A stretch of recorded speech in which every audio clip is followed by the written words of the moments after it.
Hello and welcome to the test screening. I'm Billy. I'm Chloe. We're two film school graduates and cinephiles who can't seem to get enough of the big screen.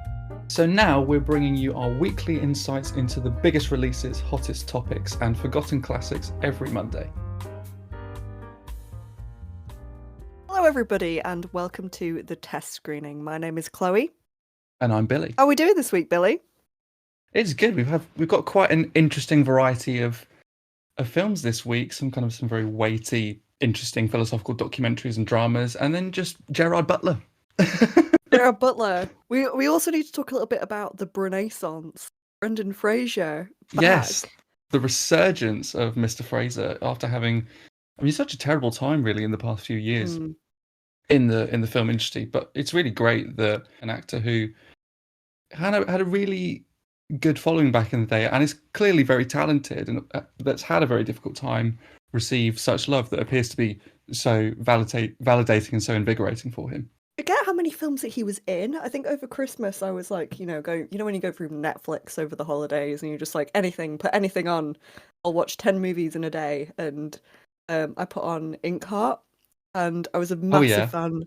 I was such a fan of the books when I was a kid, and I loved the film as well. Like, I don't think it performed particularly well, but it was my kind of thing, that kind of fantasy stuff. And also, like, he was a bit of a Tom Cruise in the day, he was that action hero. It's really interesting to see him, coming back and then taking on these, more dramatic roles. So yeah, I'm really excited to delve into that one a little bit deeper. Yeah, me too. Talk about his performance and the wider film as a whole. Also, The Mummy and The Mummy Returns. I mean, we don't talk about Mummy Tomb of the Dragon Emperor, but what do you mean? The Mummy isn't.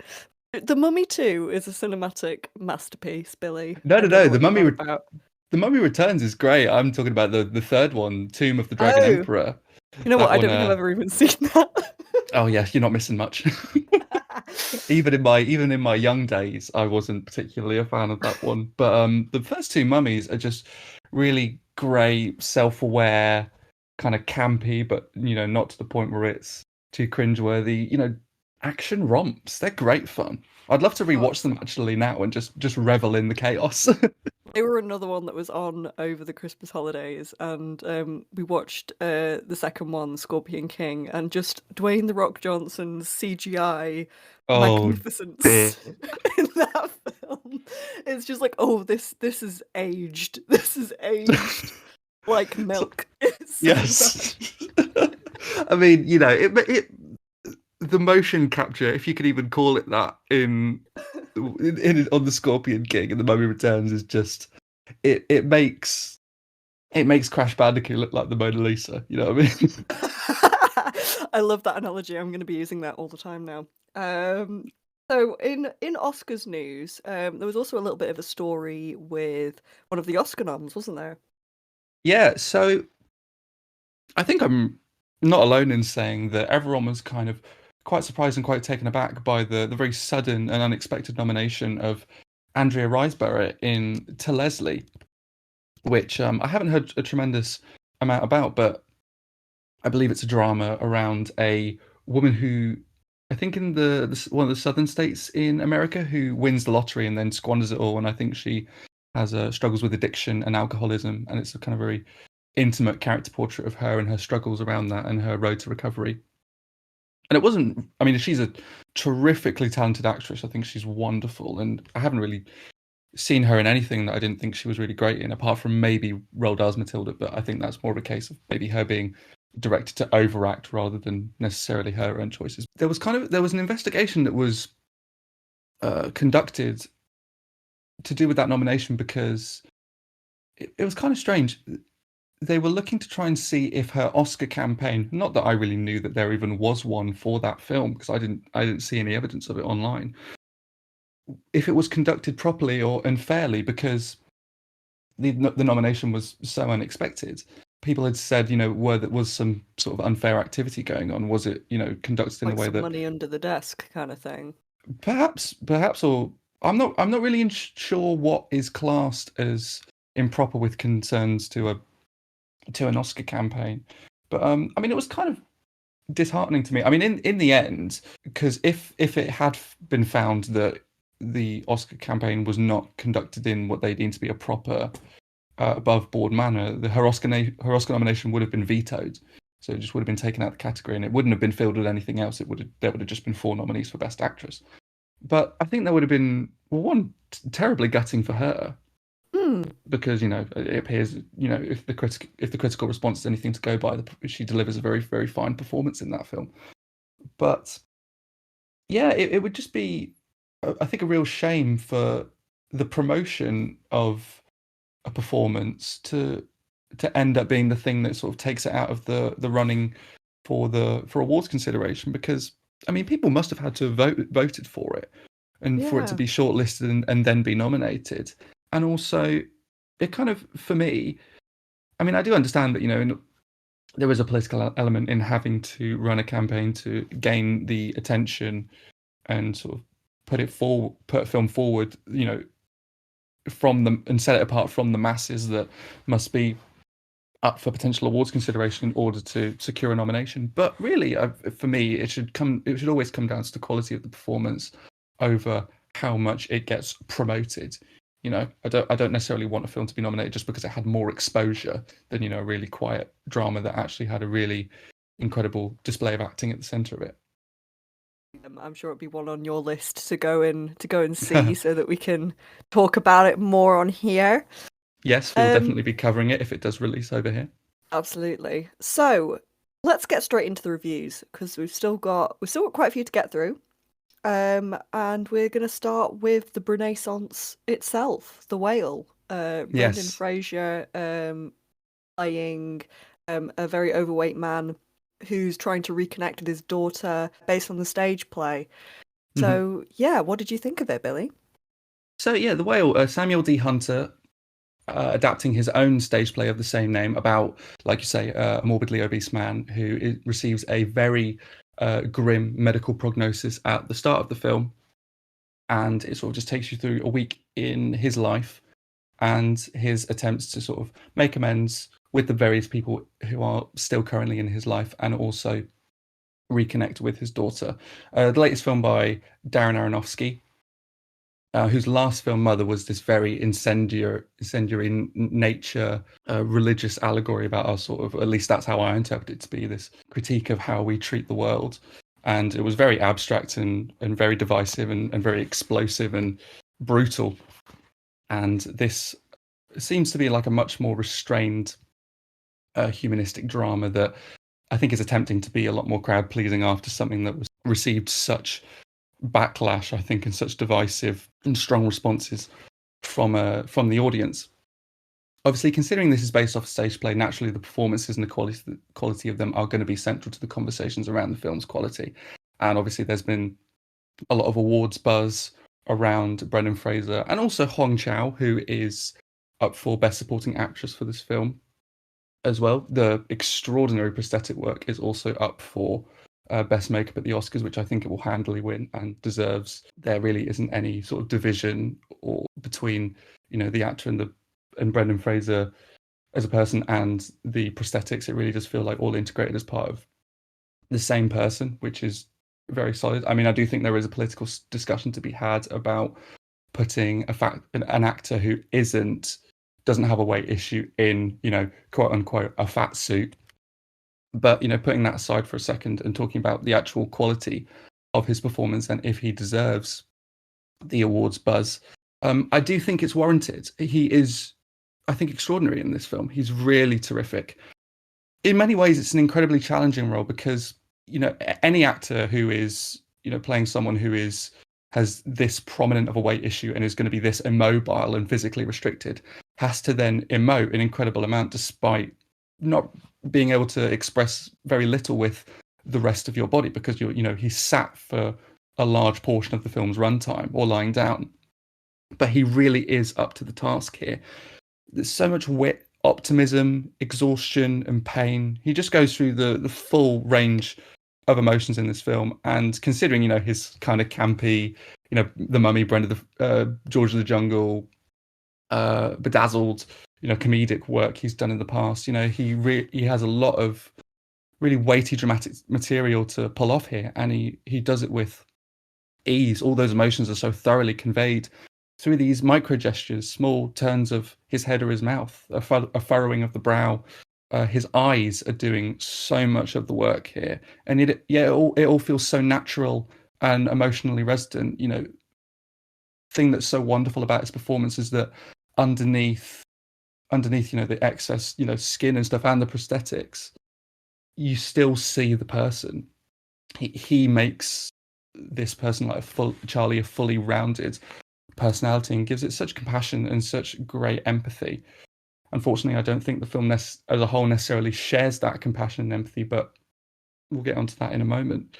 And watching Brendan Fraser on screen, you can so palpably see how the prolonged pain he's suffered in his life is weighing on him and suffocating him, alongside how the weight is doing that in a more physical and medical sense. Elsewhere, Hong Chow, she's able to show bitterness and ferocity while also displaying wonderful care and sensitivity and towards Charlie, and quietly powerful moments of real sadness.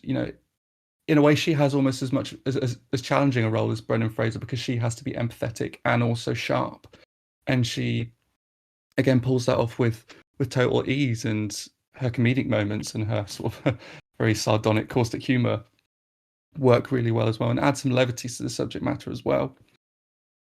Whilst I do have issues with the way her character is written overall, I think Sadie Sink as the daughter, her character has such a hateful personality, and I do think it's a performance. The way her character is written is kind of one note in that aggression, but I mean, considering how easy it is to get behind her character and of Max, say, in Stranger Things, you really do strongly dislike her in this.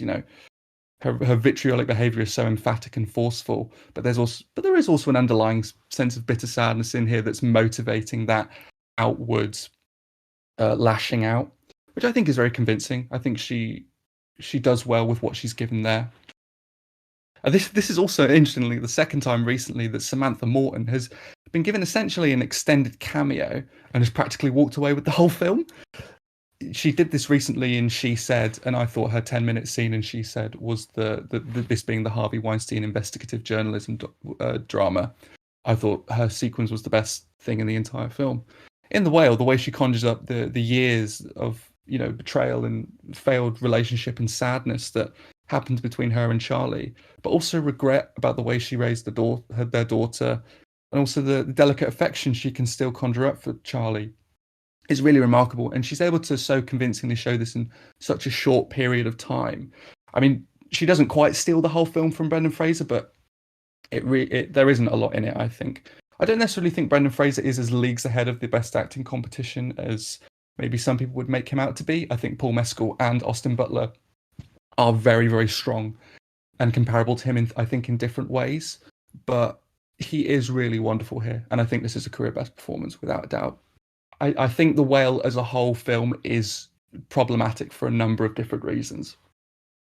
For starters, the film never really overcomes its stage roots to then feel cinematic. When you're adapting a stage play for the screen, if you choose to keep the film rooted to the confined setting the play was set in, obviously for the logistical reasons of it being performed in a theatre, you're always going to be facing an uphill battle of being able to narratively justify keeping to that inherently theatrical setting and not expanding the story beyond those roots. And for me, The Whale doesn't succeed in really justifying this. Obviously, due to Charlie's physical condition, he's not exactly going to be gallivanting through the fields or a city or town setting. However, so much unnatural, theatrical sounding expository dialogue is given to explaining to other characters, and by and large the audience as well, the past lives of the characters and how that's now affecting them in the present as we're seeing them on screen. And in order to assist the story's translation to the screen, why not include more flashbacks? Because the film does have a couple, but by and large we are in this apartment for basically the entire film except the porch for one or two sequences. why not visually expand the prior experiences of the characters in sequences outside the apartment and flashbacks, rather than relating them in a dull manner through the dialogue? I think we've talked in the past about certain films, characters saying how they're feeling rather than showing it on screen, and The Whale, is a big offender in this department. The screenplay instead, rather than going beyond this setting, it really obstinately and stubbornly adheres to this setting that does less to communicate Charlie's perpetual isolation, which I think is what it intends to do. And instead it does more to, I think, stifle the drama and kind of suck the life out of the story, which is a real shame. The geography and design of the apartment as well, it kind of also contributes to this space feeling like a stage setup.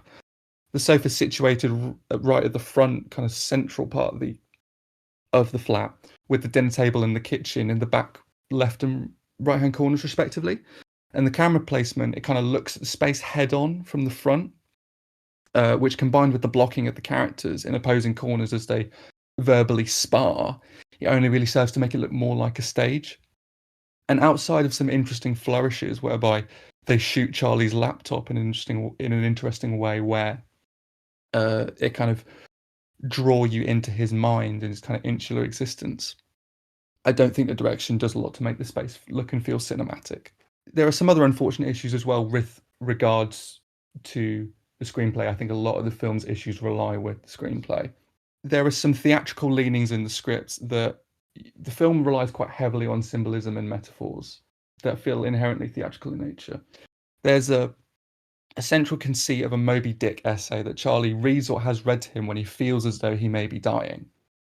And the thematic link between the story of Moby Dick and Charlie's own sadness, it feels really schematic and really like a really simplistic analyzation of literature, and then a really tenuous and simplistic link to the character's own situation, which kind of reaches the point of inducing an eye roll for me. But they got the title from it, so yeah, essentially.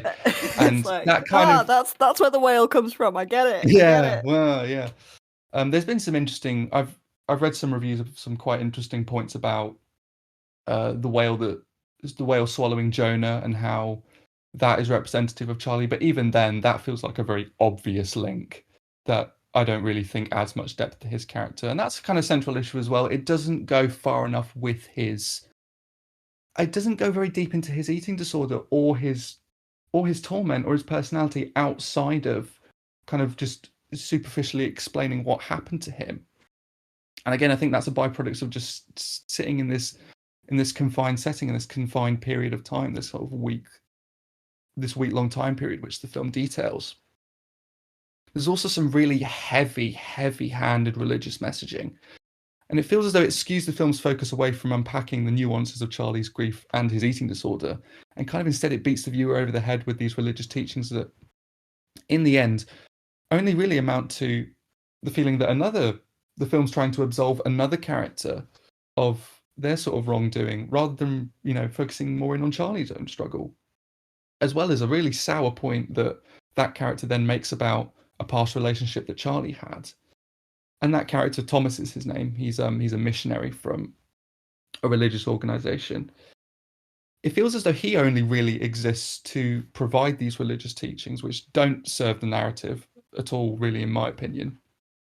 And also to fulfill a point about the arc of Sadie Sink's character, Charlie's daughter, which I then didn't buy, because the way her character is written, she's so venomous in her behavior that when Charlie is consistently in his dialogue going, "Oh, she's such an amazing person, I want to remind her of that," I just don't believe that at all, because she's showing basically nothing to clue me into the fact that in the past, or even now in the present, that she might be anything other than a spoiled brat who just has such hatred for the world around her and wants to show and express that in any which way she can. The film does make some attempts to explain why she behaves in the way she does. I'm just not really sure it unpacks it to the depth I would have liked to make her really fully rounded. It kind of feels like it's getting to that in one sequence in particular, but in the end, I don't really feel like her character does much more on screen than continually punish Charlie, her father. And again, that's another issue I think structurally with the film. It feels as though it's a really thankless exercise in just repeatedly punishing this character. Sadie Sink, you know, chastises him. Huang Chao chastises him. Samantha Morton chastises him. It does feel as though, Brendan Fraser's performance has such empathy for the character, and it really feels as though a lot of the interaction he has doesn't really contain that empathy either. I think it's, obviously his relationships due to his past actions are going to be very complex, and they're not going to be nice 100% of the time, but it does really feel as though, I feel like on screen in the course of this film, this guy has suffered enough. Can we can we have some levity, please, and understanding that he has not just done things wrong. He does have positive aspects to his personality. One more thing I would like to say about The Whale, and this is perhaps my biggest issue with it, really. I think central to why the film in the end doesn't work for me is that seems to be a great disconnect between the intentions the film seemingly has on paper with how it wants to portray Charlie and his experiences, and how the film actually ends up portraying him. A scene very near the start, it shows him engaged in a sexual act, and that there isn't necessarily anything wrong with that, but the way the scene's shot, it feels as though the scene is immediately trying to repulse us by this character and clue us into, look how disgusting this person is. God, you just want to be out of here. You just want to be revolted by him. Now, this in principle is fine, because if what the film then does is dedicate a lot of time to kind of undermining that view, then sort of showing, but wait, this is our initial prejudice against him, but then here's all the positive characteristics he has. And then by not really going far enough with showing his positive characteristics, and also having the characters repeatedly punish him over and over, it doesn't feel like the film does enough to examine that prejudice and unpack that, and show that he does have depth and complexity. And this is then exacerbated by the fact that there's the scenes of him binge eating are shot with these very kind of low angles and sort of voyeuristic push-ins, accompanied by these dark, rumbling, grinding string sections in the score that read as horror film inflected to me, that kind of, again, perpetuate this feeling of disgust at him. Again, I don't feel like the film as a whole presents a compassionate view of, or a complex view of a morbidly obese man that has obviously come to this place through some very complex psychological and emotional issues. It feels as though it's simplistic in the end, and doesn't really, I think, deliver the empathy I feel like his character needs in order to get a fully rounded view of him and achieve the film's message of showing him as being a positive, warm, good-hearted person, as I think it wants to. The ending is also the ending is ridiculous. The ending takes a really hard turn into surrealism, and I can see what it's trying to do, but it's so absurdly melodramatic that it even I went and met with my colleagues afterwards who saw it at a different time to me, and even though some of them didn't take some of the issues with the earlier portions of the film that I did, even some of them still said the ending ruined it for them. So sadly, I do think Brendan Fraser deserves all the plaudits in the world for his performance, as do the other cast members. I think in the end, the film is too flawed overall to really receive much love outside of that. I didn't dislike it, say, as much as Blonde or Babylon, but I can't really say in the end I connected with it as I wanted to. I would grade this as C. Yeah, disappointing that, I guess, because it's a shame that such a great performance is in a film that maybe doesn't deliver what you want it to. So yeah, disappointing to hear that, but who knows? Maybe other people will get something, different out of it. Okay, so moving on to our next film, Saint Omer. Yeah, so this is I saw this I saw this a couple hours ago. So Wow, this one's fresh off the fresh off press, the ladies and gentlemen. yes, breaking news, Literally, fresh. he ran straight from the cinema, came here, put on Discord, and he's about to talk. I mean, it doesn't get much more fresh than this. No, the kind of taking the all the beauty and the bloodshed approach that we did last week with this one. So yes, it looks as though it's pronounced Saint Omer. It's actually pronounced Saint Omer. It's a French film. It actually relates to the place We're having the in same France. issue with Ennis Men Yes, and it's that we men had and it's last. name. You know what? You need to brief me about how these things are pronounced before Yes, we go into this yes. podcast. Because I mean, it's spelt Saint Omer. Yeah, I know. Most people, I made the same mistake. Most people will, I'm sure. It relates to the place. It's a courtroom drama, and it relates to the place where the criminal court is situated and where the jurors are taken from. Saint Omer follows a novelist who attends the trial of a woman who, well, I say accused. She readily admits that she murdered her 15-month-old daughter by leaving her to drown at a beachside. And this is set out right at the start of the trial. And she readily admits it, but she pleads not guilty because she wants to undergo the trial proceedings in order to determine why she did it, because she's not entirely sure herself. And Rama, the novelist, is there to. She's writing a modern day adaptation of the ancient myth of Medea. Now, I'm not particularly familiar with that myth, so I'm not going to try and necessarily go into that. But she's trying to write a novel based off this court proceeding, which she is attending. In an early scene in the film, Rama, she is lecturing at a university about some of the mistreatment that women received during the war, like having heads shaved. She likens this also to the novel in the film Hiroshima Mon Amour, which is an interesting bit of intertextuality because that work is all about kind of collective trauma that is then sustained in a city and the people from a city and trying to move on from that and how that affects their lives in the present. It's a classic film for the new French New Wave. I would highly recommend that. And it certainly informed my viewing of this because this is a really interesting courtroom drama. I think when you view it, I think it becomes even more interesting when you view it in the context of other courtroom dramas because, I mean, typically courtroom dramas are either these very inspirational historical dramas where people fighting against adversity, against social injustice, or are tales of whodunits, thriller, criminal investigations. The pleasure of viewing it comes from trying to unpack that case and of course sort of keep you guessing to the end. Here, the central dilemma of the case is set out right from the start. There's no qualms about what has happened here.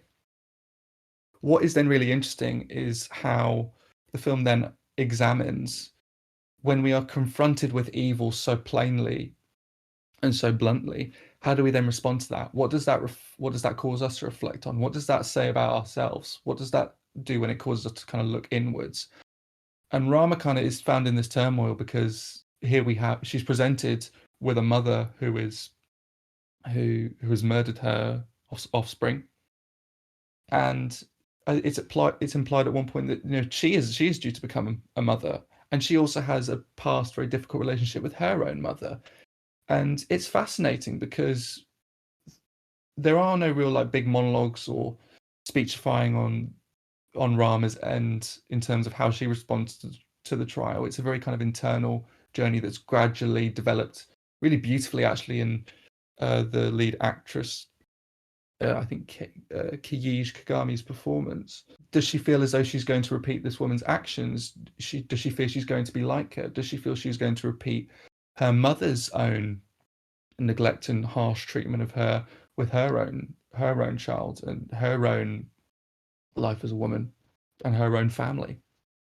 And the direction of the film, I think, really helps to put that point across because it's verite and naturalistic to the extent where it's the emotions are presented very, very unencumberedly, very non-judgmentally on screen. They're just simply there's a very matter-of-fact quality to the film's visual sensibility. and the shots aren't particularly well composed. Not well composed. What I meant is they're not particularly rigidly composed. They're not. We're not getting really stringent tapestries here. What we are getting are these frames where the actors are very kind of central in the frame, and they're delivering these very lengthy monologues as they're being asked, details of their past involvement in the case. And yeah, just this very unfiltered, unbiased view of their past behavior and potential wrongdoing. The film's very non-judgmental in tone, and what's great about that is it doesn't give us any easy answers about the social dilemmas that are present and the philosophical ideas that are presented here in this film.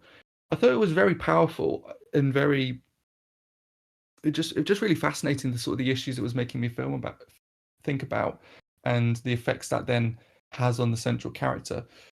The courtroom scenes are very long. I reckon they take up about 60 to 65% of the runtime. I would have, even though I do think the central change and internal struggle that the novelist character has is really effectively portrayed on screen and very well written, and has great nuance and layers to it. I do feel like it could have been even more powerful had a bit more screen time been dedicated to that, rather than some of the courtroom scenes going on for as long as they do. But for the most part, I thought this was a very, very powerful, a very thematically dense and unique courtroom drama. I would recommend this one very much. I would give this an A-. I'm just gonna go to all I'm gonna use that method to sneak into really high profile court cases. I'll be like, oh, I'm just using it to rewrite the story of Icarus, or I'm just rewriting all the Greek myths. Research. Do you think they'd let me? Just be like, oh yeah, I need to be in this murder trial for research. Perhaps try it. See what happens. That sounds so dodgy. I'm here in this murder trial for research. Oh yeah. I mean, if I see you on the news, having been arrested for sneaking into a trial, I'll be like, oh no, that's why. I knew nothing. I knew nothing. I'm glad. You know that you're the first person they're going to question. Thanks for that one. Let's go on to the next review. And this one is called 3 Minutes, a Lengthening. So I caught this at a really special one-off screening. It was presented by a film historian who his name escapes me, but he talked very eloquently about what he thought was really valuable about the film, and certainly informed the contextual idea about the film that I had going in, and certainly made me appreciate the film a lot more. It's a Holocaust documentary, but takes a slightly different, unique approach to that, in that it's essentially 3 minutes has been discovered of a peaceful Jewish village, predominantly Jewish population in this village. I think in Poland, before the war and colonization by the Nazis, and the final solution, essentially ruined all their lives and destroyed the village. And it just really captures this small bit of footage has captured a moment in time where it was peaceful and celebratory, and has sort of immortalized the identities of these persons who, even the majority of them, haven't survived. So it's a very moving historical document that I think it's wonderful that it exists. It's interesting when you consider the stylistic and formal approach that 3 minutes takes to documenting and commemorating the Holocaust. When situating in the context of previous films on the subject, the film historian who introduced it, he talked about how Shoah by Cloud Landsman, which is a famous 9.25-hour Holocaust documentary from 1985. It's often seen as the definitive documentary on the subject. The Cloud Landsman, the director, he viewed the act of using direct archive and graphically presenting the horrors of the Holocaust as complete obscenity. He instead used footage of the camps in the present, the then present, as a way of capturing the events in the here and now, and using interviews to show the feelings around it in the present day, rather than exploiting viewing the footage of the atrocities from the past. And then you look at also Schindler's List, how that took a more visually upfront, raw, violent approach, but also kind of hauntingly beautiful and artistic look at the extermination with, the famous black and white cinematography interspersed with the girl in the red dress and the thematic significance that holds. And then from my own cinematic viewing, you also think about the famous short documentary Night and Fog from, I think, the 50s, and the much more recent documentary Night Will Fall, both of which contain incredibly unflinching footage of the atrocities from the liberated concentration camps. Easily the most uncompromising presentation I've seen on screen of the Holocaust. Really, really harrowing footage. Whereas when you think about the long history of Holocaust documentaries and films, and then look at 3 minutes, it's remarkable how the director Bianca Stiegler, interesting surname, pronunciation of it, has found a unique approach here. What the film's able to examine really brilliantly is how, when we look at this footage ourselves, there is this very moving and haunting evocation of the feeling that viewing this footage of a community from a bygone era in this case is not the same as viewing any other fragment of archive from an old town. In looking at this, even though in the moment it's very beautiful and celebratory and everyone is beaming smiles and this great sense of community, there's this imminent sense of danger and longing for what could have been seen had these people's lives not been so violently destroyed so soon after the footage was captured. So, to frame the Holocaust within the context of focusing in on what was lost was like a really singularly powerful view of this part of history that I hadn't encountered in this kind of medium before, and I found very, very moving. It's a very short documentary. It runs a very compact 66 minutes, and it gets just the right amount of narrative mileage out of the footage and the interviews that are delivered in voiceover and delivering different perspectives on the events. It sustains the runtime really well, but it also doesn't overextend the topic's reach. It ends at just the right time. The use of zooms, slowing and reversing the footage as well as desaturating and freezing the footage, it gives a great precision and eye for how expressive this footage is. I mean, it's very grainy. There's a really interesting point in the footage about how they say, had this not been, randomly discovered when it was, if it had been sat where it was sat a month later, it would have been completely expired and we wouldn't have been able to use it. So considering it's quite worn in terms of its detail, what it says about the community and the town in which they inhabit is really gorgeous, and the film seems to have a real reverence for that. The film also has like a quite interesting almost thriller quality to it. It's like I don't want to spoil the kind of what information they are then able to pull out of the footage, but the investigative sections of the voiceovers and the interviews, that the dogged determination of these people to try and extrapolate as much information about these people from this footage was really, really interesting and really compelling. And yeah, I thought this was a really terrific documentary. Its historical significance can't really be overstated, and I think it's really wonderful that it exists. And I feel like it's a really important document and relates that topic in a unique cinematic way that I found was a very, very edifying viewing experience. I thought this was terrific. I would give this an A. I love like documentary films where they've uncovered something or they found something that was, I mean, that's amazing that if it had been sat out any longer that it could have been lost. I mean, how tragic would that have been if all of that evidence of that those lives had been lost.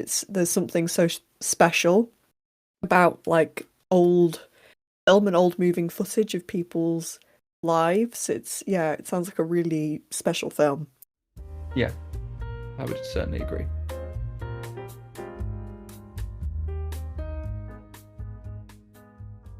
I almost feel like that it should be blasphemy going from this to Plane, but we've got it to do. Yes, I thought you can't tell me I don't do my job, because I wouldn't have gone and seen this by choice. But I have to see everything. That's part of what we do here. And I went into this with very, very low expectations. And honestly, the biggest compliment I can give to Plane is that I anticipating that the viewing experience would be actively aggravating, but instead it was fairly inoffensive and went over fine while it was on. I have to say, it was serviceable, and it only made me like outright cringe a few times. Ooh, only a few. Yeah. I think it does feel pretty damning that sort of backhanded compliment that I could give it, but I do genuinely feel that way. I do. It's fair to say that it thrives less on the commodity of howlingly bad one-liners than some other B-movie action flicks in this same vein do. It still doesn't entirely escape scenes that warrant quite large eye rolls. There's an early sequence where it's Gerard Butler as the pilot of the plane and the co-pilot talking, and it's so assembly line packaged and engineered to attempt a natural and believable delivery of all the baggy character exposition that the film thinks will make you invested in the cast, and it's actually just super stale and just like, right, I can see what this is trying to do. And it's the editing so rigid and sequentially going back and forth between the two. I'm just like, yeah, you're not fooling anyone in how thinly veiled the exposition is here. I mean, actually, just a quick note on the plot. It's essentially Gerard Butler is an ex-military guy. He's has a very loving relationship with his daughter, and he's piloting a plane that goes through some bad weather and ends up crashing in a island in, I can't actually remember where the island is, but it's essentially a line where I think it's in Malaysia, but the Malaysian government won't actually go there because it's so rife with gang violence that the guys are out on their own, and Gerard Butler must protect them. But the interesting snag in that is that on the flight was an extradited a convict who was being taken to stand trial for prison, stand trial for a murder and be sent to prison. So he has they must inevitably buddy up and go against the forces who are trying to snuff them out. There's this shamelessly saccharine ploy in the film to pull at the heartstrings using the father-daughter dynamic. It's not threaded through the runtime enough to even begin to have the kind of impact it thinks it has. And it's a real shame because whilst the film overall is still pretty bland and visually and narratively, it's pretty low on cringeworthy nonsense. It's pretty brisk and efficient at 98 minutes. There's a ludicrously implausible development in the third act that made me go, "Oh, come on!" We'd actually stayed relatively raw and boots on the ground up until that point, and we really did just have to go full Fast and Furious in that final act. But I mean, personally, for me, I prefer these kind of films when they're just balls to the wall insane. I'm like, if you're gonna do it right. You know what I mean? Yeah, I almost kind of wish it had picked one approach or the other. But interestingly, the handheld camera work is kind of fairly measured and subdued, and the editing kind of avoids the Taken 2 school of editing, where there's so many quick cuts it renders the fight scenes like incomprehensible. Sorry, just back up a sec. There was a Taken 2. Yes, I think there's a Taken 3 actually. How many times is this child getting taken? They clearly really hate the child. Wait, is it seriously the same child gets kidnapped every film? I can't remember. I cast Taken 2 and 3 out of my memory a long time ago. I'm gonna look. Is it like Liam Neeson on the phone, just kind of like, Jesus Christ, you've got her again? Yeah. How many times can he deliver that? How many times can he deliver that "I'm gonna find you" speech? I know where you live now. Like... Yes, as I did in the last film. I still know where you live. I still know. Sorry. Yes. What? Anyway, carry on. Yes.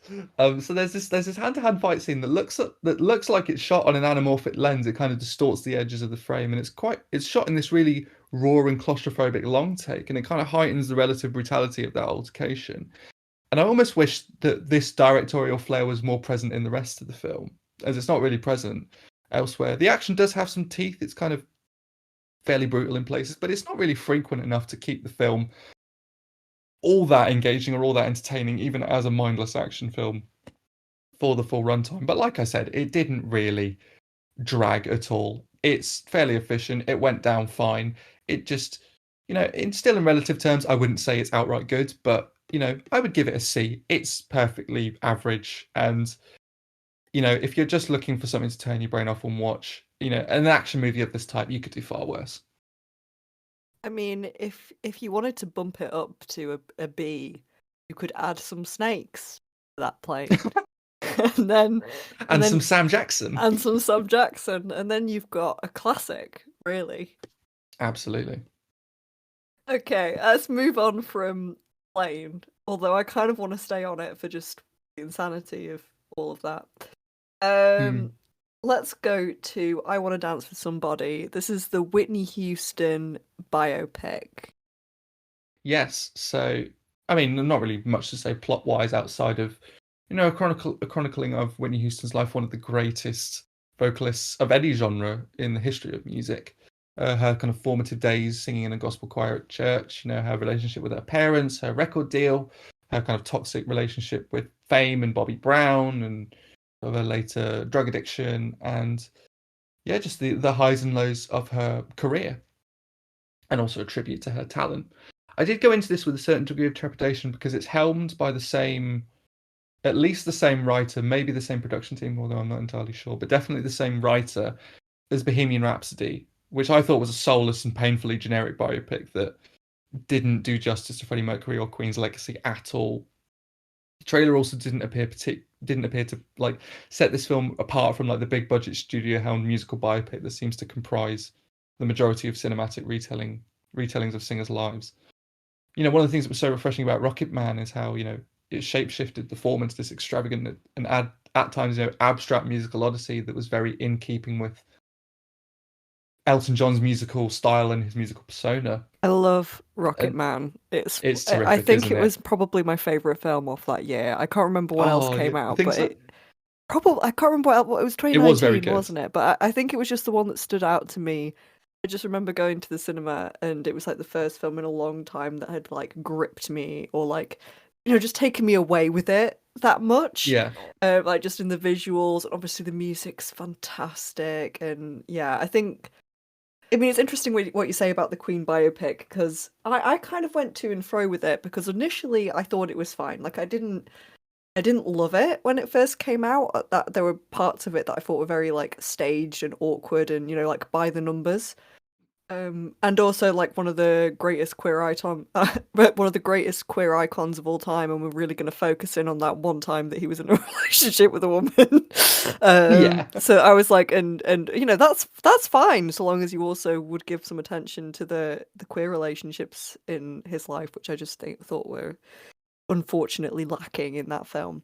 But I didn't hate it. I didn't seem to have like a lot of people really didn't like it, but I was like, it's fine, the music's good. I thought Rami Malek was great. But there is this kind of trend now. I mean, it's almost like Avengers films. We're getting like a biopic every year for like a new singer. I want to know when they all team up. When is David Bowie going to turn up at the end and like recruit Whitney Houston and Elton John, and they're going to like, I don't know, save the world or something. I mean, to be fair, I would watch. I'd totally watch that. That'd be an amazing film. But they do all seem to hit very similar beats. And I think even Rocket Man does in a way. I think the one thing that sets it apart is that it has a bit more fun with it, and it kind of acknowledges the fact that this is a bit of a fantasy as well, and there are mad things happening, whereas the others try and say this is the truth, this is all, this is what happened. How does I Want to Dance with Somebody deal with the kind of biopic formula?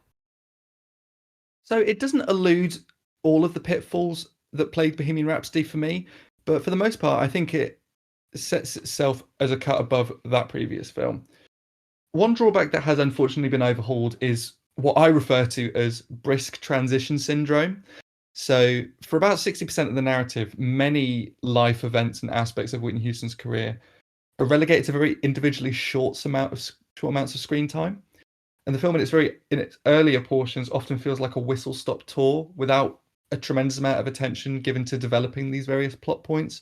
further rather than giving a fairly superficial overview of her life and career. The screenwriter clearly hasn't learned that to unpack and zoom in on a specific life or career event in greater depth leads to more compelling biopics and character portraits, unmasking their personas, unpicking the personalities, rather than relaying the successes in the broadest of cinematic terms. It does seem to move more towards this approach in the second half by giving Whitney's turmoil, her drug addiction, her rehab procedures more narrative breathing room.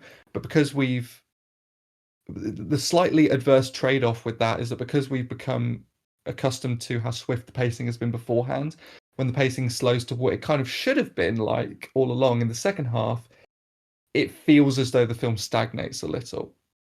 That being said, despite that criticism, two things really saved this for me and actually made it pretty solid in my eyes. One is Naomi Aki's performance. She is great in this. Whitney did have a very particular kind of rat-tat-tat, punchy, swagger-filled, and also almost kind of like, confident, brash way of speaking.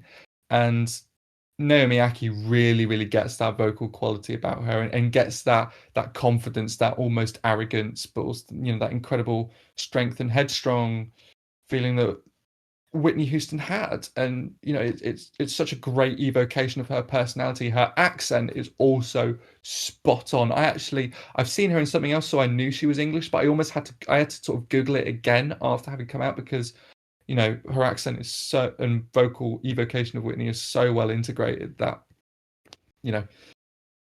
you wouldn't doubt for a second that she isn't that character or not American. And also the strength and the physicality, how the great weight in her vocal performances is very well conveyed with her the mannerisms of her mouth and her arm gestures while singing as well. So her performance is really excellent. Also, something I was really pleasantly surprised about is that Barry Ackroyd is the cinematographer here. Now, for those who don't know who that is, he is Ken Loach's longtime collaborator and has worked on his Palme d'Or winning film The Wind That Shakes the Barley, I think Riff Raff, Ladybird. Choice. Yeah, I mean he has done bigger budget American thrillers, like with Paul Greengrass, like with Green Zone, with Captain Phillips. I think he was also the cinematographer for The Hurt Locker as well, Catherine Bigelow's Iraq War drama. So he's very well accustomed to this very intense, raw, in the moment, social realism. It's almost kind of documentary-esque approach to retelling real life events. So he's a really interesting choice for cinematographer for this biopic, and I think his camera work really works here. He doesn't overdo it with the crash zooms or the lapses in focus or the handheld camera too much. It's a really nice balance because it still has the sort of the sheen and the heft of a big budget studio biopic that is befitting for a performer and a vocal talent as grand as Whitney Houston. But it also makes so many of the sequences in this film feel really natural, really tactile, really human, really in the moment, and it just allowed me to, I felt like Bohemian Rhapsody was such a assembly line processed biopic that felt like it had been tuned and edited and polished to the nines, whereas this felt more lightning in a bottle, more in the moment, and I really loved that about it. Again, like I said, with the way it approaches her career, I don't think it has nearly the depth or insight of a biopic like Rocket Man, like maybe Straight Outta Compton, or even maybe like something like Ray. But I did really like this, and those two, also the chemistry, the natural chemistry between a lot of the performances, that feels very fluid and at ease as well, and that made it really easy to buy into the character interaction and made it easier to get involved in that. Whereas so much of the dialogue in Bohemian Rhapsody felt hokey and cheesy and just so stilted. So it's not without its problems, but I do think I Want to Dance with Somebody is very solid and I enjoyed it very much. I would give it a B. Fantastic. And also, I mean, a biopic about Whitney Houston, the tunes have got to be great, right? Oh, they are. I could I could quite happily sit down for a couple of hours and just listen to that. That sounds like a good time to me. It was a very good time. Nice. If okay, here's a question. If you could have a biopic about any artist, who would you choose? You can only pick one. Oh, that's tough because I think a lot of them have been done. I think has there been a biopic about Robert Johnson? I'm not sure. I think Robert Johnson was this really enigmatic blues musician and singer songwriter who I think he died very young, and yeah, just such an influential musician who so little seems to be known about him, but he's had such a wide influence on people like Bob Dylan, Keith Richards, Eric Clapton, the British blues movement. Yeah, I would love to see what could be done with a film on his life, certainly. Yeah, definitely. Mine would be Smash Mouth. I love that too. Completely opposite ends of the musical spectrum. I was Brilliant. waiting to see if the Absolutely penny brilliant. would drop. Oh. Well, I mean, they influenced so much. Smash Mouth. Oh, the voice Yeah. of a generation. Exactly, the voice of a generation. Just putting it out there. I mean, we've got a Bob Marley biopic in the works. Mm. There's been like production photos from that. The one that I'm a little bit worried about that I've heard about is the Amy Winehouse Yeah. biopic. Um, I really hope that they don't do her dirty. I really Yeah. hope that they. Especially yeah.